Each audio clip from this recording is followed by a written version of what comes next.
Assalamualaikum warahmatullahi wabarakatuh.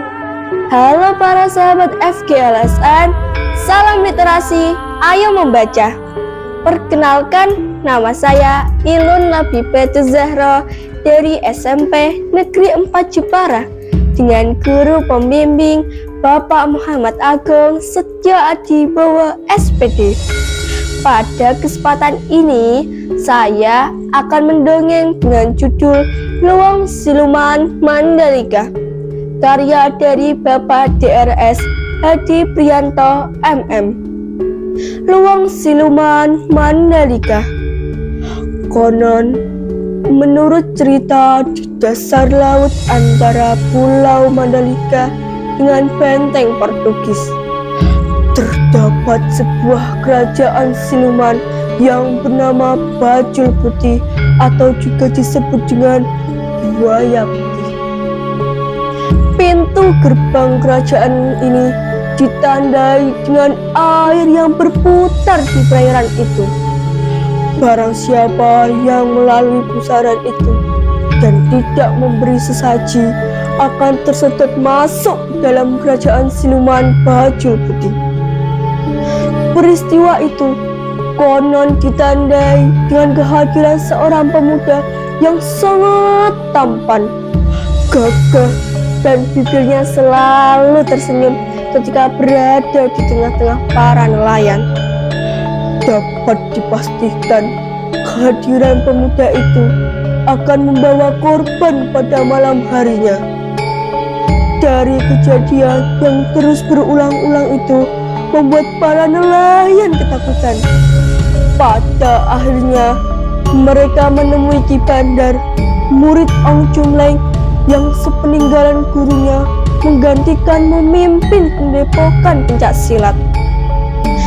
Mereka meminta tolong kepada Ki Bandar agar segera menangkap pemuda yang tiba-tiba muncul di saat nelayan melakukan sedekah laut. Atas bantuan Ki Bandar, para nelayan pun segera mengeroyok pemuda itu. Namun, tiba-tiba pemuda itu hilang entah kemana. Pada malam harinya, ketika nelayan sedang beristirahat, mereka dikagetkan dengan suara gaduh dari arah pantai. Setelah dilihatnya, terdapat ratusan buaya yang sedang menghancurkan perahu milik para nelayan. Tentu saja, para nelayan merasa ketakutan dan segera melaporkan peristiwa itu kepada Ki Bandar. Karena yang dihadapi adalah dari kerajaan siluman Bajul Putih, Ki Bandar beserta 2 orang nelayan pun segera menghampiri gurunya, Ong Jumleng, yang menjadi siluman dan bertempat tinggal di Gua Tritip. Namun, dalam semedinya, Ki Bandar hanya mendapatkan jawaban bahwa Ong Jumleng tidak dapat bisa membantu mereka karena sudah terikat perjanjian agar tidak saling mengganggu. Ki Bandar hanya mendapatkan petunjuk dari gurunya untuk menemui seorang sakti bernama Eyang Kepel yang bertapa di Gua Teratak di Gunung Genuk. Gua Teratak ini sama bentuknya dengan Gua Tritip. Setelah bertemu, Ki Bandar pun menceritakan persoalan yang dihadapi oleh para nelayan di Metawar. Ia dimintai oleh Eyang Kepel untuk menemui seorang sakti bernama Kilaseh yang bertapa di Lembah Danaraja. Ia adalah bekas prajurit Ratu Kaliamat. Singkat cerita, Ki Bandar pun langsung mencari Kilaseh yang bertapa di Lembah Danaraja bersama istrinya. Setelah bertemu dan menceritakan apa yang dimaksudnya, Kilaseh pun bersedia membantu Ki Bandar karena itu merupakan kewajibannya. Mereka pun segera menuju ke pantai Metawar. Namun, nampaknya Eyang Kepel sudah datang terlebih dahulu. Ia menunggu dengan membuat rumah di antara dua pohon besar di atas bukit untuk melihat perairan Mandalika, di mana tempat kerajaan siluman bajul putih berada. Nah, sedangkan Kileseh memilih untuk membuat rumah di pinggir pantai. Mereka pun sering bertemu dan membicarakan cara untuk mengalahkan kerajaan siluman buaya putih. Pada saat mereka bertemu di rumah Kileseh, datanglah seorang pemuda tampan yang selalu tersenyum.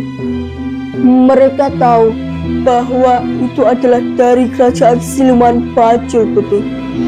Oleh karena itu, mereka meminta kepada siluman agar tidak mengganggu para nelayan di Metawar. Namun, permintaan itu pun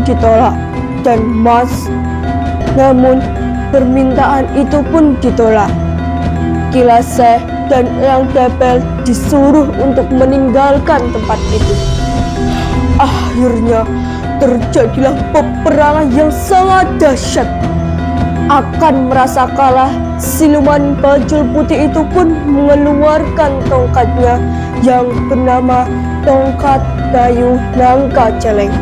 Sedangkan Kileseh mengeluarkan senjatanya yang bernama welah ruyung. Dan Eyang Kepel mengeluarkan senjata andalannya yang bernama gentes galih asem. Dikeroyok dua orang sakti, pemuda itu pun kewalahan dan langsung masuk kembali ke dalam laut. Tiba-tiba dari dalam laut muncullah ratusan buaya yang dipimpin oleh Buaya Putih menyerang Kileseh dan Eyang Kepel.